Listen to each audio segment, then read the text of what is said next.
ପଞ୍ଚୁକ କାର୍ତ୍ତିକ ମାସ ଶୁକ୍ଳପକ୍ଷ ଏକାଦଶୀ ଦିନରୁ ଆରମ୍ଭ ହୋଇ କାର୍ତ୍ତିକ ପୂର୍ଣ୍ଣିମାରେ ସମାପ୍ତ ହୁଏ।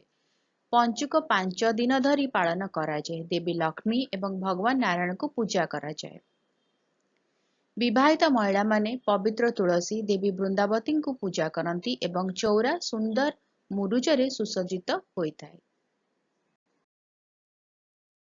ପୁରୀ ଜଗନ୍ନାଥ ମନ୍ଦିରରେ ଏହି ମହୋତ୍ସବର ବିଶେଷ ମହତ୍ତ୍ୱ ରହିଛି। ଅନ୍ତିମ ଦିନ କାର୍ତ୍ତିକ ପୂର୍ଣ୍ଣିମା ବୋଇତ ବନ୍ଦାଣ କିମ୍ବା ଡଙ୍ଗା ମହୋତ୍ସବ ଦ୍ୱାରା ପଞ୍ଚୁକ ମଧ୍ୟ ଚିହ୍ନିତ ହୁଏ। ବୋଇତ ବନ୍ଦାଣ ଓଡ଼ିଶାର ପ୍ରାଚୀନ ସାମୁଦ୍ରିକ ପରମ୍ପରାକୁ ସ୍ମରଣ କରି ଲୋକମାନେ ନଦୀ ଓ ପୋଖରୀରେ କ୍ଷୁଦ୍ର ଡଙ୍ଗା ଭସାନ୍ତି। ରୀତିନୀତି ଅନୁଯାୟୀ ଭକ୍ତମାନେ ଜଳରାଶିରେ ବୁଡ଼ ପକାନ୍ତି ଏବଂ ସ୍ନାନ ସାରି ମନ୍ଦିର ଦର୍ଶନ କରନ୍ତି। ଘର ଏବଂ ମନ୍ଦିରରେ ଦେବତାମାନଙ୍କୁ ଅର୍ପଣ କରାଯିବା ସହିତ ସ୍ୱତନ୍ତ୍ର ଶାକାହାରୀ ଖାଦ୍ୟ ପ୍ରସ୍ତୁତ କରାଯାଏ। ପଞ୍ଚୁକ ସମୟରେ ଉପବାସ ଏବଂ ପ୍ରାର୍ଥନା ସମୃଦ୍ଧତା, ସ୍ୱାସ୍ଥ୍ୟ ଏବଂ ସୁଖ ଶାନ୍ତି ଆଣିଥାଏ ବୋଲି ବିଶ୍ୱାସ କରାଯାଏ।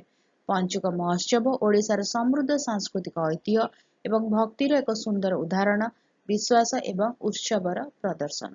ଭିଡ଼ିଓଟି କେମିତି ଲାଗିଲା?